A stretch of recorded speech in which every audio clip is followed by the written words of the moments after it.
Hello friends, welcome to Gargi classes. Date आज की 4 जनवरी 2021 और देख लेते हैं इंडियन एक्सप्रेस के एडिटोरियल और आइडिया पेज से इंपॉर्टेंट आर्टिकल्स जो आज हम डिस्कस करेंगे। देखो, वैसे तो जितने भी आर्टिकल्स आज प्रिंट हुए हैं सारे ही अच्छे हैं, बट हम 4 आर्टिकल से डिस्कस करेंगे। ठीक है, वो आर्टिकल्स हम देख लेते हैं। देखो, फर्स्ट आर्टिकल है दैट इज़ अबाउट वैक्सीन को नोड मिल चुकी है, अप्रूवल मिल चुका है इनोकुलेशन का कि कोविड-19 के अगेंस्ट में। ठीक है, एक तो कोवैक्सीन है, एक कोविशील्ड है। तो ये आर्टिकल आप देख लेना। वैक्सीन से रिलेटेड हमने बहुत सारी बातें ऑलरेडी कर ली है, तो हम डिस्कस नहीं करेंगे।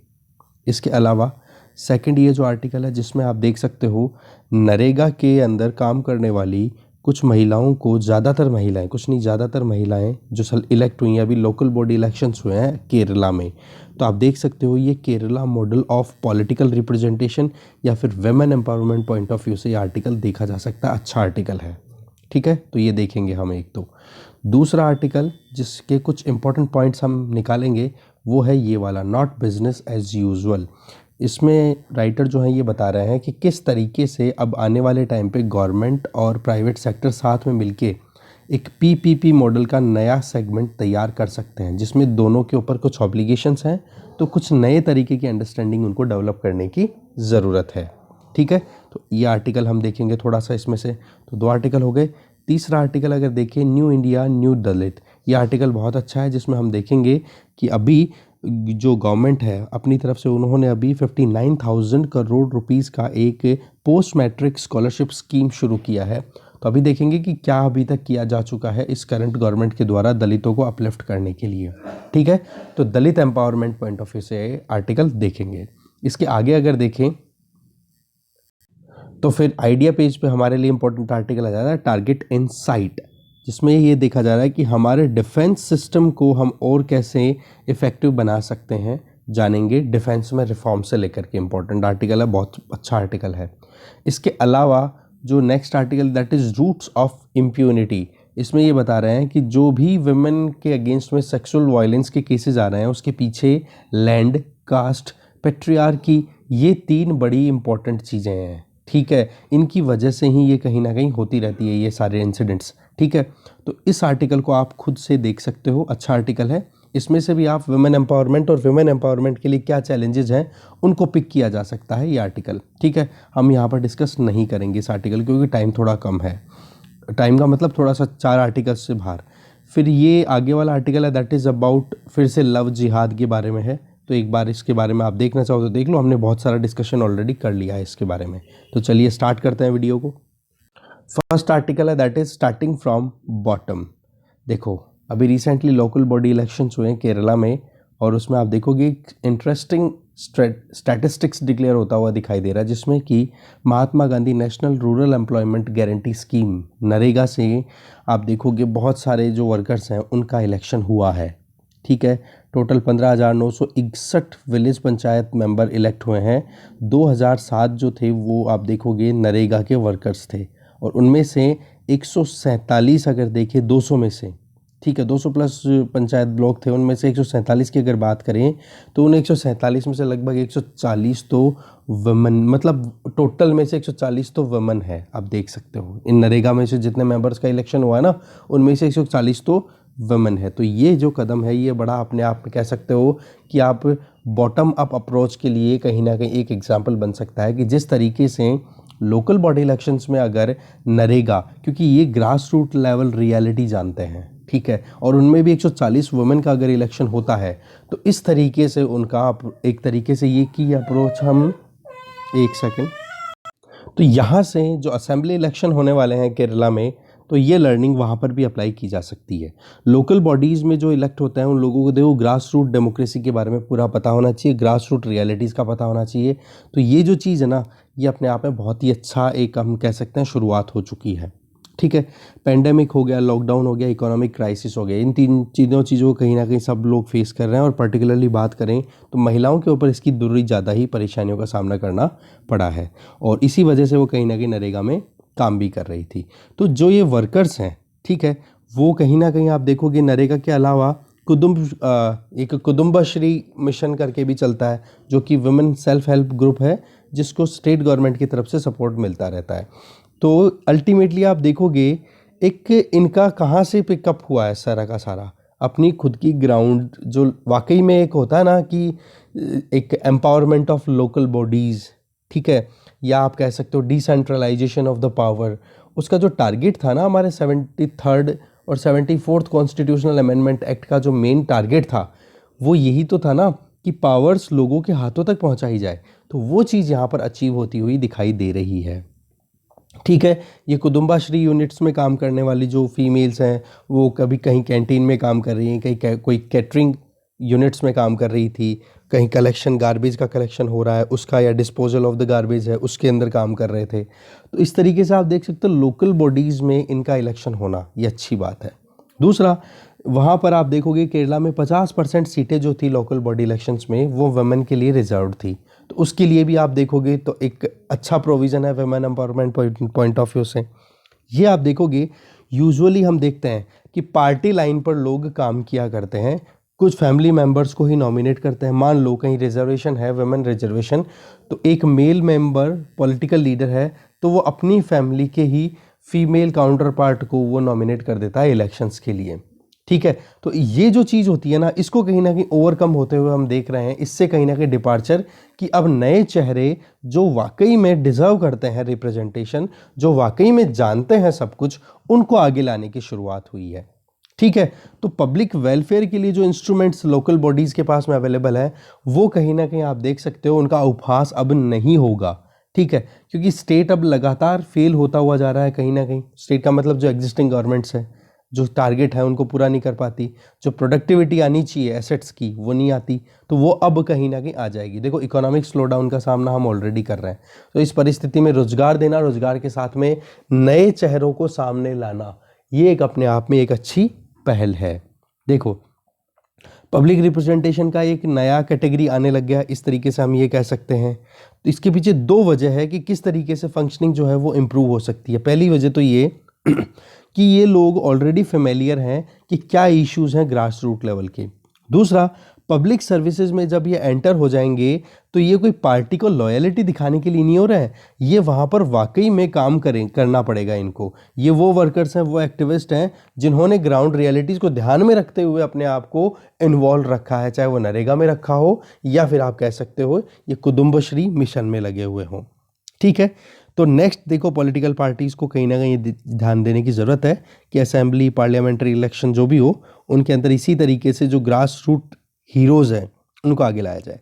तो इसको हम बोल सकते हैं Kerala model of political representation, या फिर वुमेन एम्पावरमेंट की बात भी कर सकते हैं। इसको अदर स्टेट्स में भी रेप्लिकेट करने की ज़रूरत है।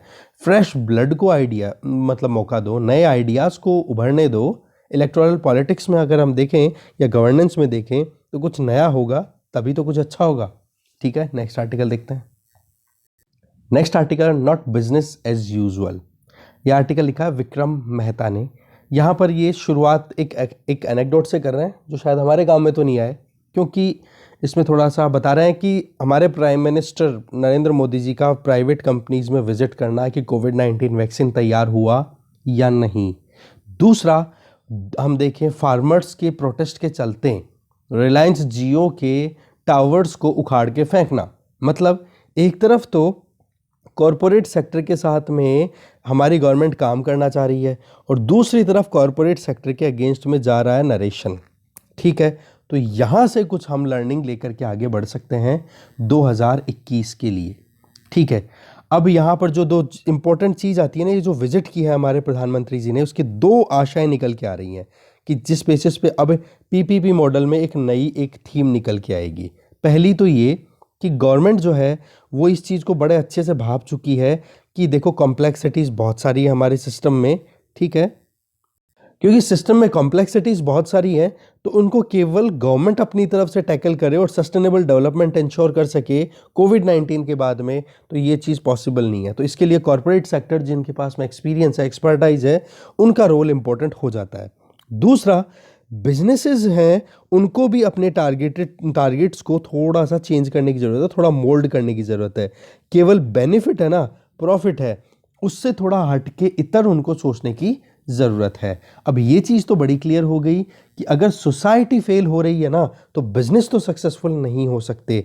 कोविड-19 ने ये चीज़ बड़ी अच्छे से दिखाई है कि जिस तरीके से सोसाइटी में डिसरप्शन है उसकी वजह से बिजनेसेस भी बिल्कुल ठप पड़े हैं। तो ये दो चीज़ें ना, ये बड़ी काम की यहाँ पर राइटर ने बताई है। इसी के बेसिस पे आप पीपीपी मॉडल को आगे काम करना चाहिए। ठीक है, तो आगे देखोगे तो अगर कोई भी आदमी कुछ काम करता है, मान लो पावर है उसके हाथ में, तो उसके ऊपर कहीं ना कहीं एंजाइटी भी है, प्रेशर भी रहता है। तो उसको हम बोल सकते हैं कि एक द स्वॉर्ड ऑफ डेमोक्ल्स है। ठीक है, इसका मतलब क्या हो गया कि आपके पास में पावर है बट आप एंजियस भी हो, आप चिंता में भी हो, आप ऐसे नहीं कि खुले अपनी ज़रूरतों को पूरा कर सको। देखो कोविड-19 जो था ये global dimension point of view से सबसे बड़ा क्राइसिस कंसिडर किया जाता है, पर ये कोई इकलौता क्राइसिस है क्या? नहीं। क्लाइमेट चेंज, ग्लोबल वार्मिंग, ये तो आगे हमारा वेट ही कर रहे हैं। ठीक है, तो स्टेट की बात करो, मार्केट की बात करो, बिजनेस की बात करो, एंटरप्रेन्योर्स की बात करो, साइंटिस्ट की बात करो, इन सब को साथ में आकर के ही इस परिस्थिति को, इन परेशानियों को टैकल करने की ज़रूरत है। ठीक है, चाहे वो सोशल हो, चाहे वो इकोनॉमिक प्रॉब्लम हो। रिलायंस जियो की अगर बात की जाए तो आज देखो कोविड-19 की वजह से फार्मर्स लगातार अपनी तरफ से प्रॉब्लम का, मतलब प्रॉब्लम कहाँ है, उनके डर क्या है फार्म बिल्स की वजह से कि भाई हमारे यहाँ पर अगर कॉरपोरेट्स के साथ में अगर हमने कोई एग्रीमेंट साइन कर लिया तो वो कॉरपोरेट जो है वो हमारे लिए जगह नहीं छोड़ेंगे। तो उस चीज़ को ध्यान में रखें, तो उसी चीज़ की वजह से चलते ही इन्होंने जियो के टावर उखाड़ कर फेंक दिए। फिर उसके बाद में राइटर जो हैं कुछ और चीज़ें बताने की कोशिश कर रहे। देखो मेन चीज़ थी ना, मैं जो बताना चाह रहा था वो हम ऑलरेडी कवर कर चुके हैं कि क्यों पीपीपी मॉडल को एक नया आइडिया देने की ज़रूरत है, नए तरीके से चलाने की ज़रूरत है। ठीक है, बाकी तो पोस्टमैन एक ये फरीद ज़कारिया की एक बुक है। ठीक है, 10 lessons for a post pandemic world, की किस तरीके से चलना चाहिए। तो उसमें यूके यूएस की गवर्नमेंट्स ने कितना बुरा परफॉर्म किया, जबकि छोटे कंट्रीज जैसे साउथ कोरिया, ताइवान, सिंगापुर, इन कंट्रीज़ ने कितना अच्छे से टैकल कर लिया इस पेंडेमिक को। तो लीडरशिप जो है वो अपने आप में बड़े सवाल में आ रही है। ठीक है, कि किस तरीके से आप चीज़ों को इम्प्लीमेंट करते हो। इसी तरीके से एक चैप्टर का नाम लेते हैं, वहाँ पर ये बोलते हैं कि देखो डिजिटलाइजेशन को जल्दी से किसी ने एक्सेप्ट नहीं किया था। ठीक है, ये पेंडेमिक के पहले डिजिटलाइजेशन मार्केट में था, ऐसा तो था नहीं कि हाँ मोबाइल नहीं थे, स्मार्टफोन नहीं थे, या फिर ये ऑनलाइन क्लासेस का नहीं था। बट जैसे ही पेंडेमिक आउटब्रेक हुआ है उसके बाद में लोगों पे दबाव बन गया, तो उन्होंने राजी राजी एक्सेप्ट कर लिया। तो कहने का मतलब जो एक आप कह सकते हो ना इग्नोर या अवॉइड करने वाला एटीट्यूड था वो चेंज होता हुआ दिखाई दे रहा है, और अभी एक्सेप्टेबिलिटी बढ़ गई है डिजिटलाइजेशन की। तो वो भी चीज़ एक अच्छी हमें देखने को मिलती है। बट पॉइंट यहाँ पर ये है कि सभी हमारे कंट्री में हर एक इंडिविजुअल आप कह सकते हो डिजिटल प्लेटफॉर्म पे नहीं है। तो बात क्या निकल के आ रही है, गवर्नमेंट को और प्राइवेट सेक्टर को साथ में आकर के काम करना चाहिए, बट सोसाइटी को बड़ा अपलिफ्ट करने की ज़रूरत है। क्योंकि सोसाइटी अगर फेल हो गई ना तो उस केस में फिर आपकी जो कॉरपोरेशन की बात है, जो कॉरपोरेट वर्ल्ड है, वो सक्सेसफुल नहीं हो सकता। ठीक है, नेक्स्ट आर्टिकल देखते हैं। नेक्स्ट आर्टिकल है न्यू इंडिया न्यू दलित। यह आर्टिकल लिखा हुआ है गुरु प्रकाश के द्वारा। देखो इंक्लूसिव ग्रोथ की जब बात की जाए तो केवल स्लोगन ना रह करके जब रियलिटी में बात करें तो गवर्नमेंट के द्वारा जो डिसीजंस लिए जाते हैं उन डिसीजंस के ऊपर ध्यान देना बहुत ही ज़्यादा ज़रूरी हो जाता है। ठीक है, यहाँ पर थोड़ा पॉलिटिकल पर्सपेक्टिव है जो हमारे लिए बिल्कुल काम करनी है, वो मैं अवॉइड कर रहा हूँ। ठीक है, तो यूनियन कैबिनेट ने अभी अपनी तरफ से एक डिसीजन लिया है कि 59,000 करोड़ रुपए का अब एक आउटले डिक्लेयर हुआ है, जिसमें कि पोस्ट मैट्रिक मतलब 10th क्लास के बाद में जो एजुकेशन होगी उनमें जो SC कम्युनिटी के जो लोग हैं, शेड्यूल्ड कास्ट कम्युनिटी के जो लोग हैं, उनको स्कॉलरशिप प्रोवाइड करने के लिए 59,000 करोड़ रुपए। ठीक है, तो राइटर बोल रहे हैं, बोले ये एक सपना एक तरीके से आप कह सकते हो कि BR अम्बेडकर जी का था जो पूरा होता हुआ दिखाई दे रहा है। तो ये जो बेनिफिट है ना जो अलोकेट किया जा रहा है, तो आप देखोगे इससे लगभग 4 करोड़ स्टूडेंट्स को आने वाले 5 सालों में फ़ायदा होगा। और सेंटर ने कहीं ना कहीं ये चीज़ कही, मतलब सेंटर इसका 60% लोड बेयर करेगा, बचा हुआ स्टेट्स करेंगे। तो इसका टाइमली डिसबर्सल और ट्रांसपेरेंसी के साथ इसका इम्प्लीमेंटेशन, ये एक देखने वाली बात है, क्योंकि स्कीम को रिन्यू किया जाए, क्योंकि ऑलरेडी जो बहुत सारी स्कीम्स चल रही है उन्हीं स्कीम्स को कहीं ना कहीं रिन्यू किया जाता है। फिर उसके बाद में देखें, सेंटर जो है अपनी रिस्पॉन्सिबिलिटी को शोल्डर करता हुआ दिखाई दे रहा है, मतलब अपनी रिस्पॉन्सिबिलिटी को उठाते हुए दिखाई दे रहा है। और आप देख सकते हो एक ऑप्टिमिज्म है कहीं ना कहीं यूथ को आगे बढ़ाने के लिए, क्योंकि आप देख सकते हो हायर एजुकेशन में अभी भी कहीं ना कहीं जो दलित स्टूडेंट्स हैं वो वाकई में उनका रिप्रेजेंटेशन बहुत ही कम है। तो उस चीज़ को इंक्रीज़ करना अपने आप में बड़ा इम्पोर्टेंट हो जाता है, और उस तरफ ये कदम ठीक है।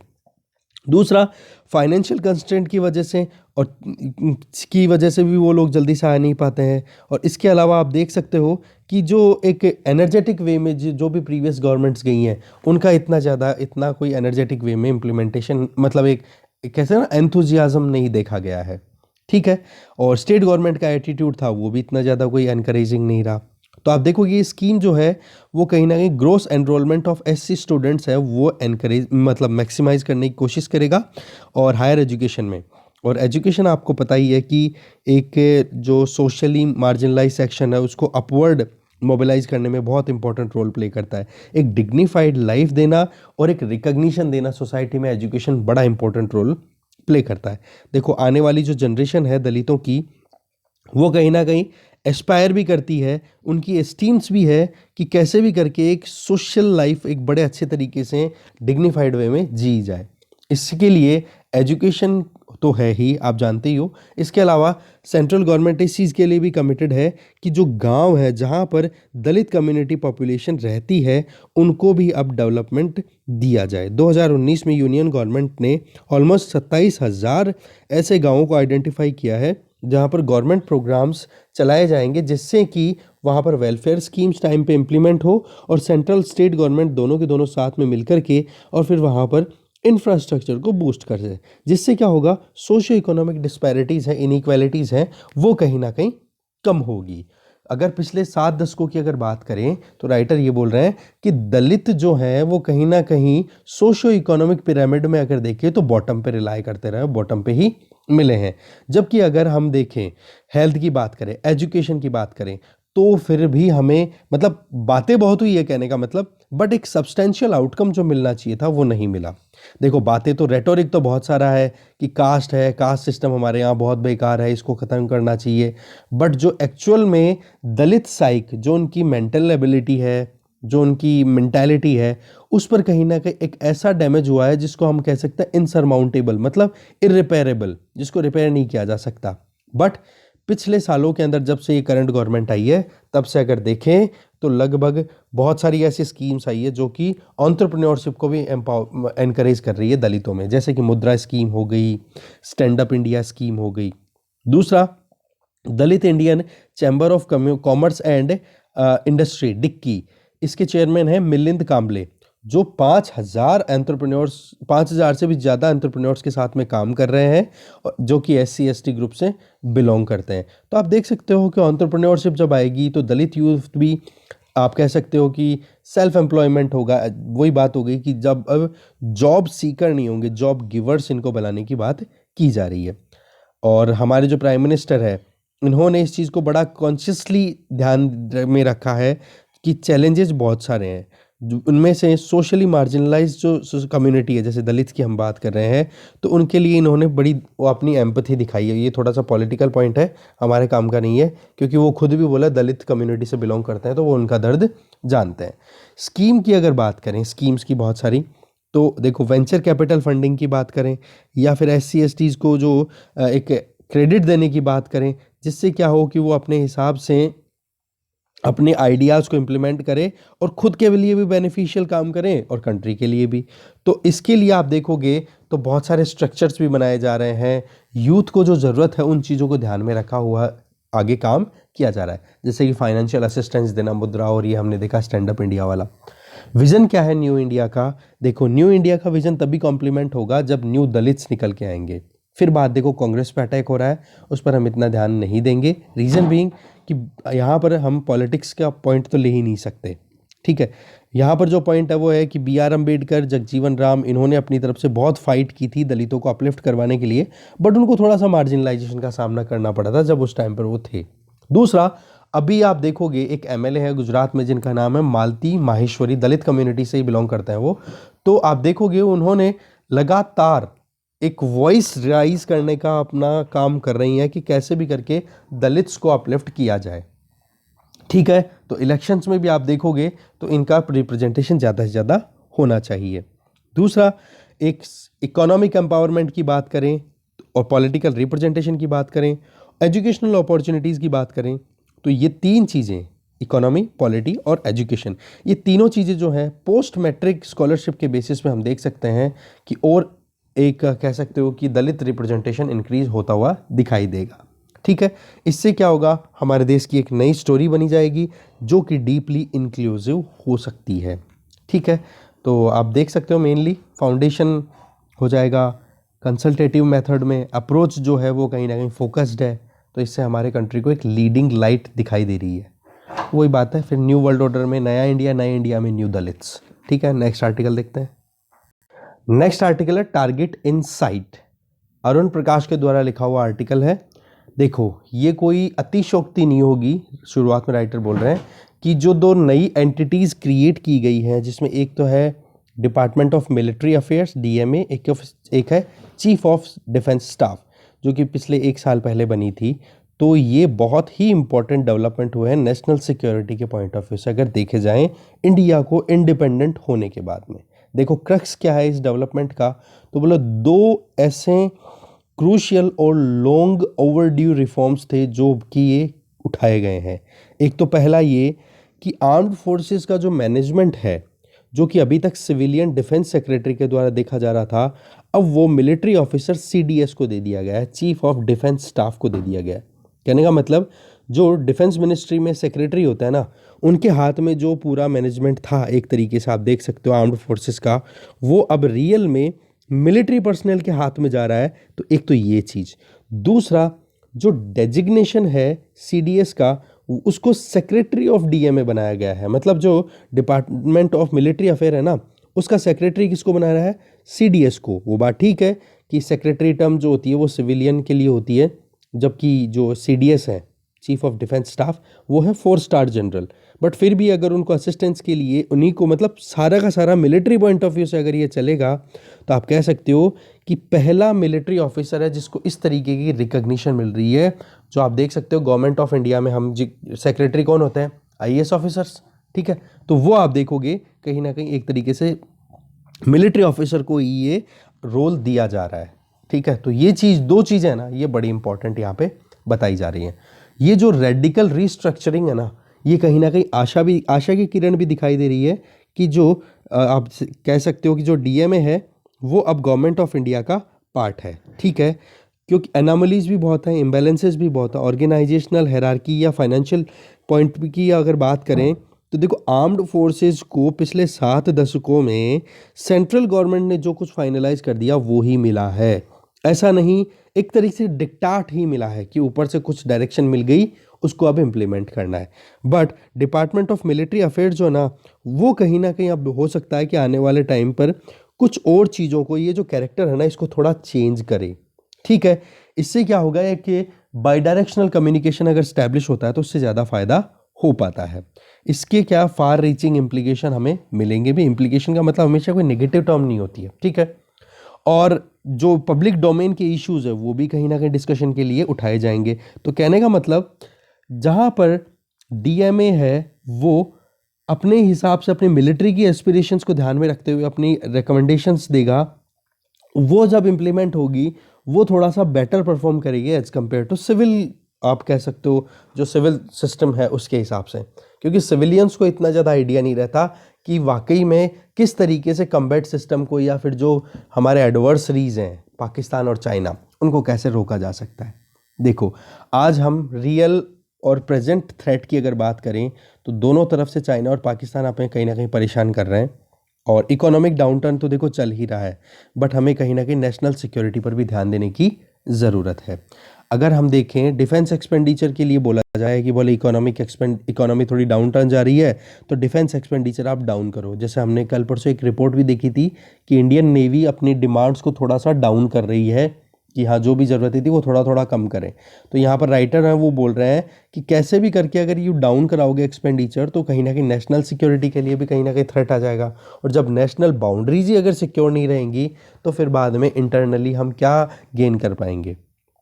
दूसरा, आप देखोगे कि एक स्कीम अभी दो मतलब स्कीम है वो लाई जा रही है, जिसमें ये टारगेट किया जा रहा है कि किस तरीके से जो खर्चा है वो कम किया जाए मिलिट्री पे या फिर जो डिफेंस डिपार्टमेंट्स हैं उन पे।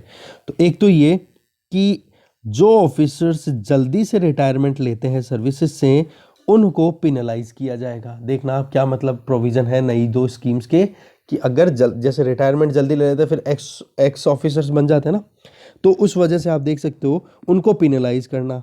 और साथ में ये एनविसाज किया हुआ है उसमें कि 3 साल का टूर ऑफ ड्यूटी जवानों के लिए, जो भी रिटायर होना चाहते हैं वो 3 साल का टूर ऑफ ड्यूटी करेंगे। तो ऐसे करके एक तो प्रोविज़न ये है। दूसरा प्रोविज़न हम अगर देखें तो वो है कि इस तरीके से टूर ऑफ ड्यूटी हो गया, एक पेनलाइज करना, मतलब दोनों चीज़ें मैंने यहाँ पे बता दी, सॉरी। एक तो हो गया पेनलाइज करना उनको, जल्दी रिटायरमेंट लेना, और एक 3 साल का टूर ऑफ ड्यूटी करना।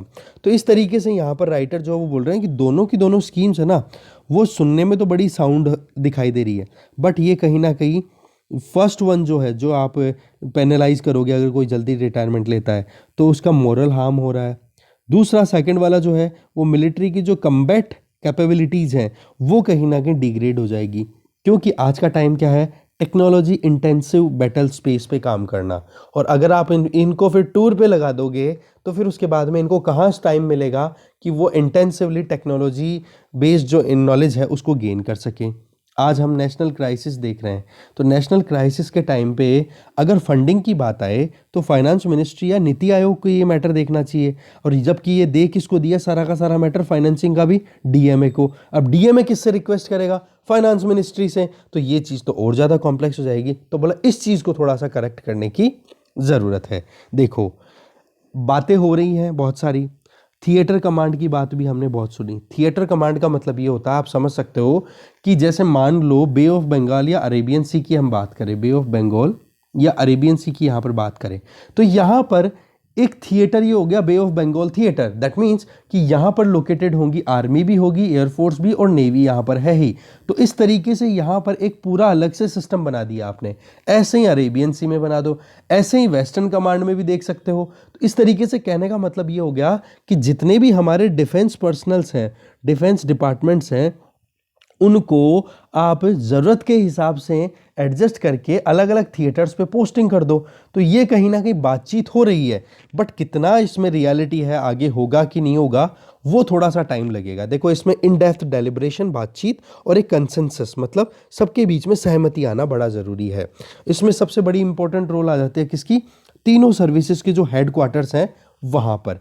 अच्छा, अब ये थिएटर कमांड अगर आ जाती है तो इसके फ़ायदे क्या होंगे, तो बोला पहला तो ये कि आप देखो मिलिट्री वार फाइटिंग की अगर बात करें तो थिएटर कमांड्स में अगर बात करें तो एक दूसरे को कॉम्प्लीमेंट कर पाएंगे। कहने का मतलब तीनों की तीनों सर्विस या फिर जो और पैरामिलिट्री सर्विसेज हैं उनकी भी अगर ज़रूरत पड़े तो वो एक दूसरे को कॉम्प्लीमेंट करके जो भी प्रॉब्लम आए उसको टैकल कर सकते हैं। दूसरा क्या फ़ायदा हो सकता है, देखो इंडिया के अगर देखें तो लगभग 17 widely dispersed single service command areas हैं हमारे पास में। कितने, 17 वाइडली डिस्पर्स्ड सिंगल स्पेस आप कह सकते हो आपके, जहाँ पर मिलिट्री है, या तो मिलिट्री ही है या फिर नेवी ही है या फिर एयरफोर्स ही है। तो इस तरीके से 17 लोकेशंस आप ये देख सकते हो।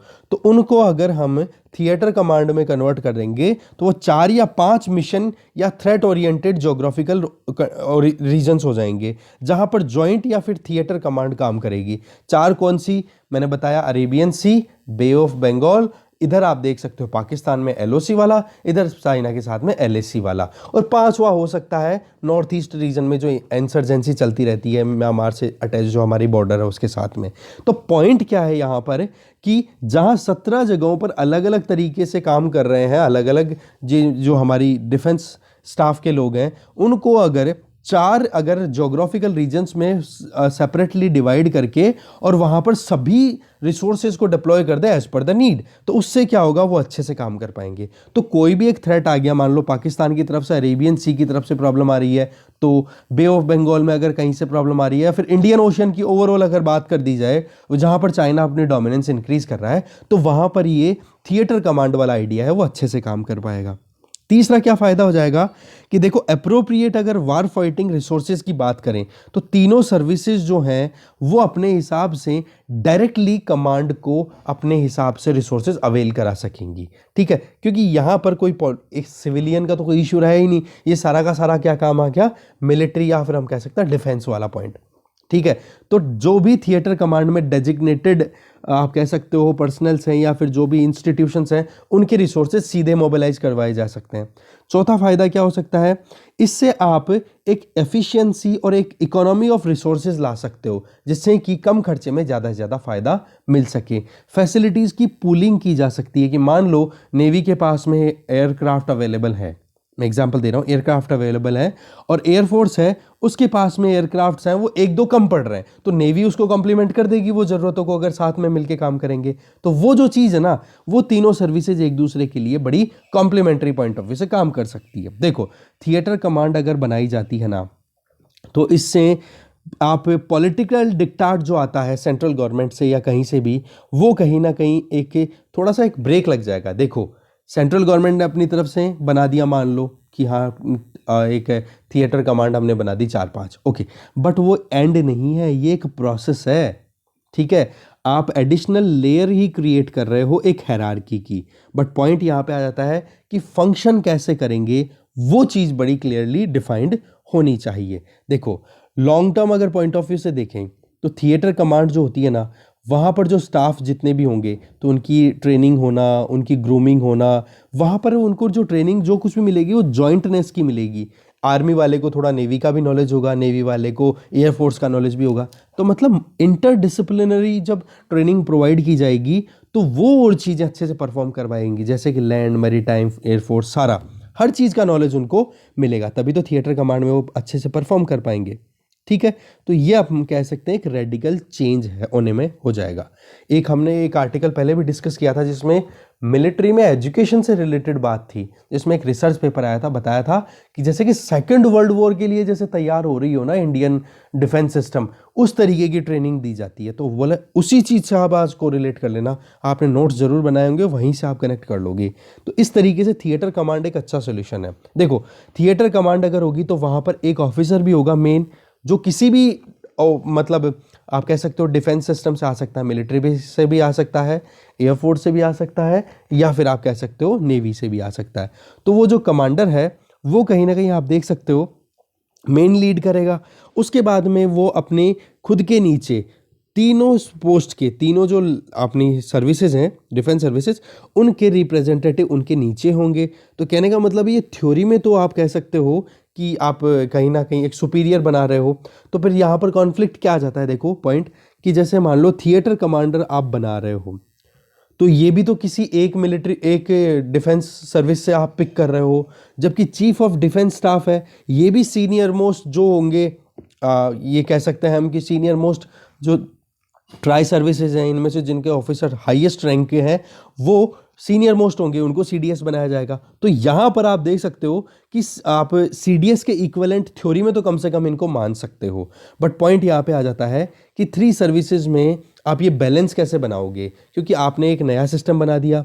थिएटर कमांड अगर लेकर के आते हो तो थिएटर कमांडर भी आएगा, तो वो सीडीएस के इक्विवेलेंट कहीं ना कहीं परफॉर्म करेगा।